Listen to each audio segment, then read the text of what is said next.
Hi there, I'm Skaji, practicing witch and a professional tarot nerd. I'm glad you're here. Why are you guys upside down? Hang on a second.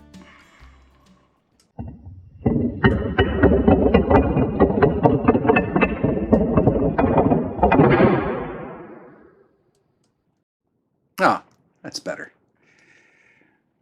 Our vocabulary word this week is reversals. A reversed card is one that shows up in a reading standing on its head, those playful little scamps. A definition of reversed cards is pretty simple. It's a card that's upside down. Reading reversals, however, it's not all that simple for a lot of folks. You don't have to read reversed cards if it doesn't work for you. The best approach for you to use is the approach that works best for you. Bakara Wintner in WTF is Tarot and How Do I Do It says, personally, I do not use reversed cards when I read. I believe that the tarot is an extremely accurate and expansive system in its upright 78 card formation and have not found reversed cards necessary. Author and deck designer Ellen Dugan, she designed the Witch's Tarot, said once in a lecture that I attended that she doesn't use reversed card interpretations because life is hard enough as it is. When designing her tarot deck, the back was specifically designed so she could tell which way was up. I've always read reversals, though.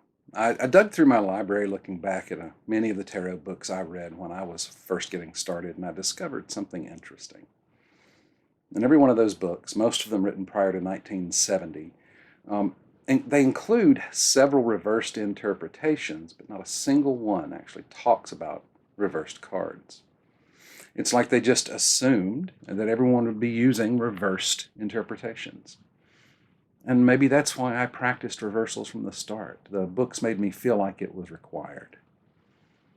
Personally, though, I feel like reversed cards effectively double the number of cards in the deck, giving me a much larger data set to draw from. And there's a lot more to it than just that, more than we can get into today. Just remember, use reversals if you want to, and if it helps you get good readings. And don't use them if you don't want to. I would suggest, though, that you give reading reversals a shot. That way you learn for yourself what works best for you.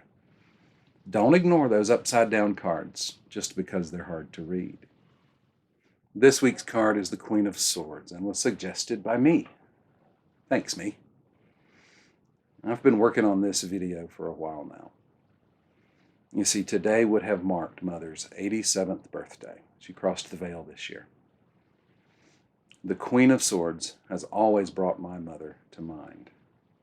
Happy birthday, Mother. Kabbalistically, all four queens fall within Bria, one of four Kabbalistic worlds. Bria is the world of creative intelligence. It's the world of inspirational ideas. If you have trouble with this idea, don't worry. I do too.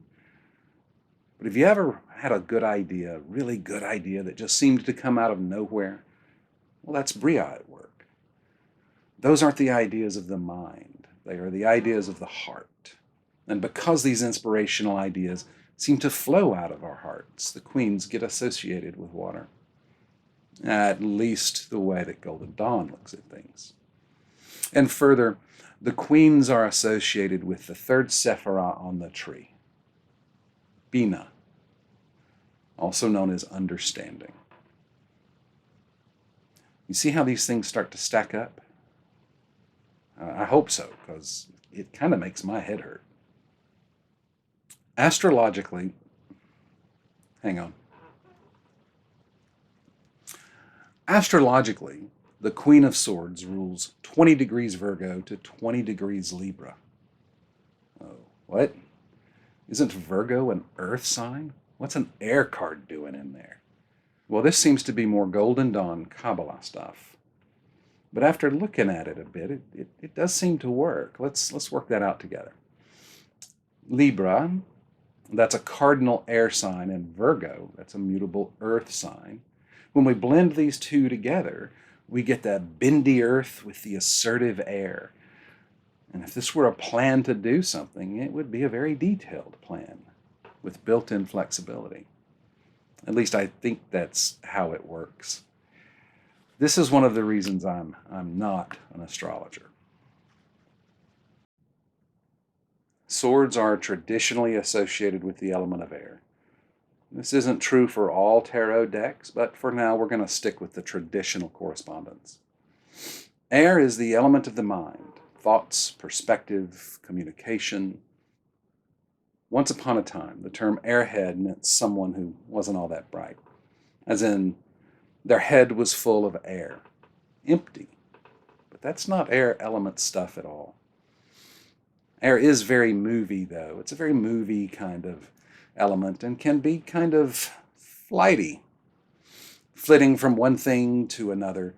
This is yet another example of how the elements exist on a spectrum.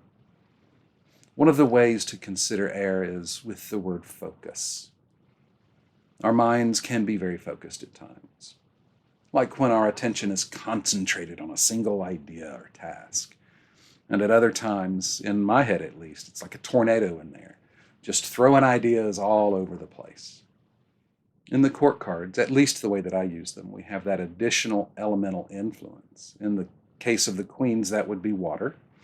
Now, water is a kind of flowy element too, but just like real world water, the element is a bit heavier and feels, to me at least, to provide a stabilizing aspect to the sometimes flighty air. Here in the Queen of Swords, we have a blending, if not always a balance, of the heart and the head, intelligence and emotion. In Understanding the Tarot Court by Mary K. Greer and Tom Little, they say of the queens in general, she shows intra and interpersonal mastery and expertise in her field. She leads by persuasion, by intuition, and by nurturing and encouraging others. She is a facet of the Empress, expressing understanding and creativity through the energy of their suit.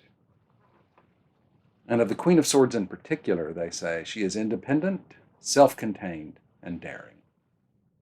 While the court cards aren't normally numbered, we do have the Qabbalistic correspondence with the threes.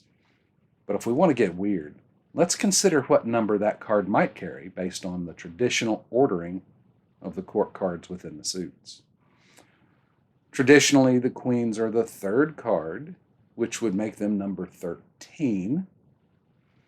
If we do the reduction thing, that we get the number 4.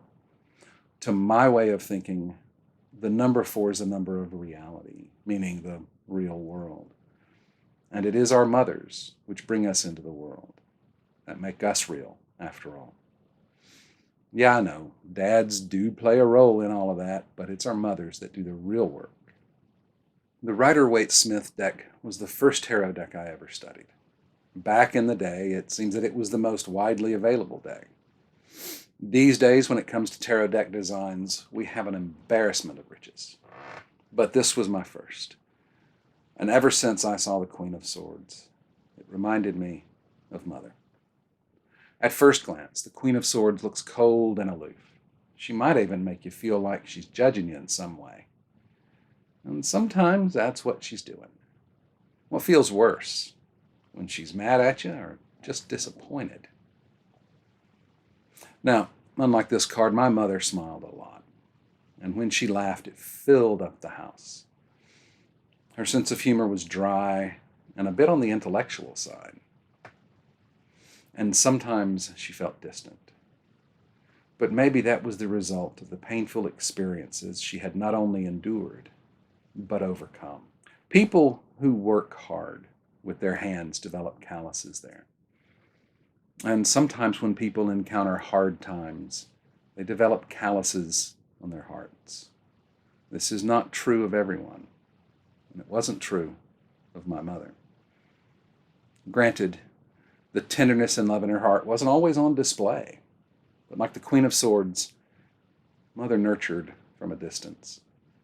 She encouraged me to figure things out for myself, but she was always there with a helping hand when I needed it the most.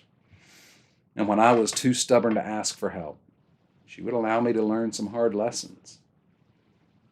but she was always right there if I needed her, even if I was too stupid to realize it. You see, the Queen of Swords here is extending her left hand, the hand of mercy. But we have to reach out to take it. My mother was one of the strongest people I have ever known.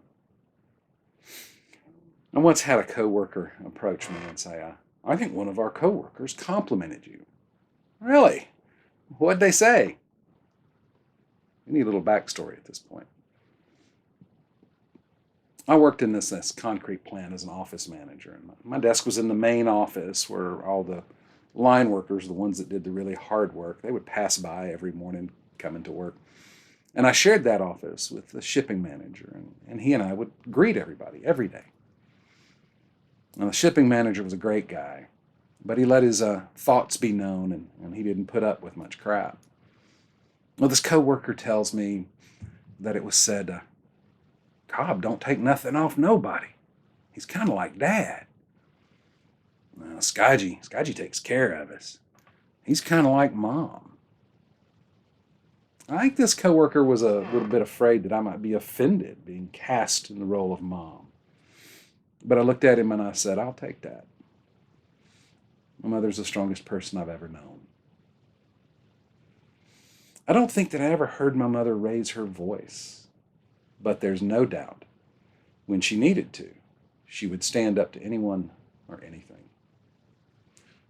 Just like the Queen holds the sword at the ready, ready to take action when needed. I usually include a card from the Urban Tarot because I like the deck, and it's a good example of a Toth-style deck. The Toth deck was developed by Aleister Crowley and Frida Harris. This is the first of the cards I've covered here that feels out of place to me from this deck. But that still makes it useful to see a different conception of a card than is typical. The artist, Robin Scott, has named this card the Painter. And from the guidebook, the author explains, there exists a certain idealized vision of what it means to be an artist. An artist is supposed to be self-confident and driven by a font of pure inspiration from within.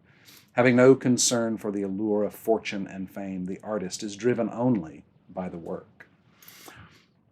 I generally think of art and creation of art as involving the element fire, the element of transformation. But Scott got me to thinking, even though this card is called the Painter, painting isn't the only form of art. And the air-water connection of the Queen of Swords can also hint at a different approach to art. When I was 11 or 12, I wanted to be an architect. So my mother found me this old textbook on architecture. And she introduced me to old friends who, while not architects, were involved in the building of things. Architecture seems to me to be just the kind of art which fits the creative and intellectual traits of this card. I almost didn't include this card today, but I gave it a second chance, and I'm glad I did. You see, this is why I study cards from all kinds of decks, even if I don't read from them. New perspectives are another thing the Queen of Swords can lead us to, just like art.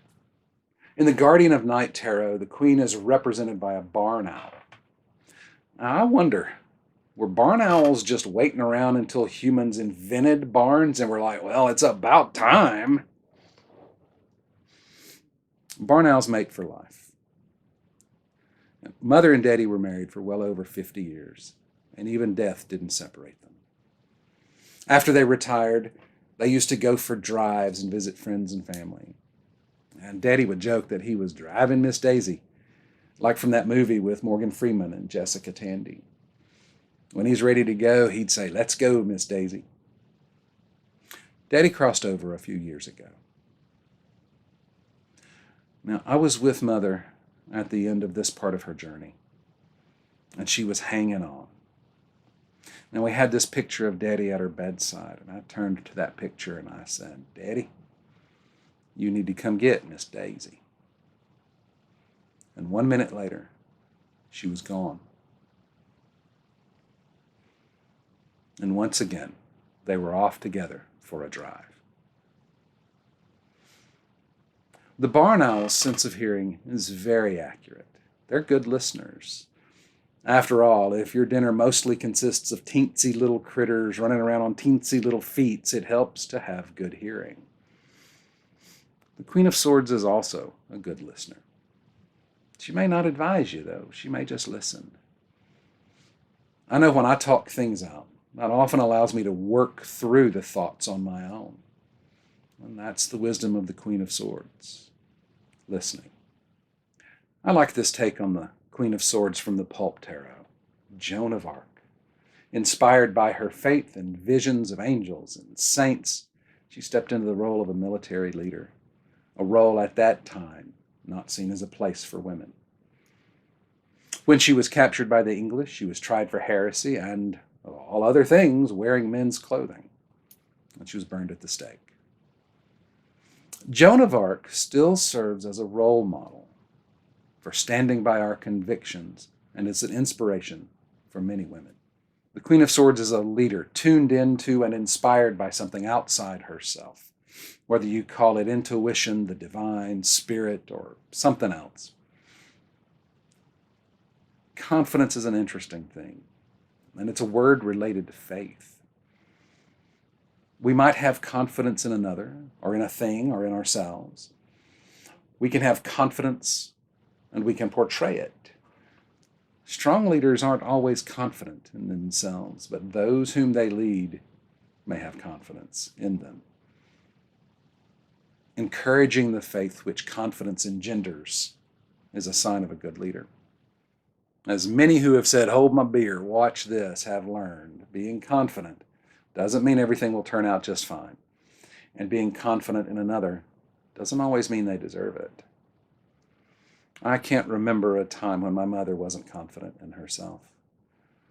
When I was small, she had an air of confidence about her, and she often extended that to me. And that encouraged me to be more confident in myself. That's leadership. True leadership doesn't have to be loud. Sometimes leadership is just the quiet encouragement of another. At Mother's service, the preacher told a story. He was the minister of the church Mother and Daddy had attended and been an active part of for many years. He told us that there had been times on a Sunday morning before the service when he wasn't feeling so sure about the sermon as he would have liked. He said that Mother would approach him and encourage him. The preacher seemed a little surprised when telling us this story, but that was my mother. There were so many things she just seemed to know. And when needed, she would take action. That's another trait of the Queen of Swords, knowing and acting. A quiet and sometimes even understated confidence and leadership. Although the Queen of Swords may seem cold and distant at first, once you get to know her, though, she's a cool breeze out of nowhere on a hot summer day. She nurtures by helping us learn for ourselves. When she shows up in a reading, she can help us find our own courage and our own confidence. And these are only some of the ways my mother nurtured and enriched my life. Happy birthday, Mother.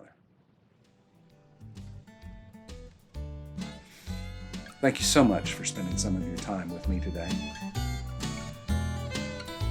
If you've enjoyed your time or been inspired, please like, subscribe, share, and comment. I'm Skaji.